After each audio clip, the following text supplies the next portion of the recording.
nasa kalsada, gumagawa ng pera.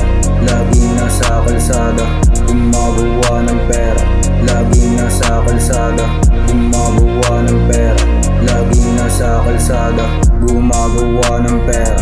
Lagi lang gumagana, kung di mo to minana, wag ka na lang sumama. Ganado lang palagi, tinatabi ang arte, di bali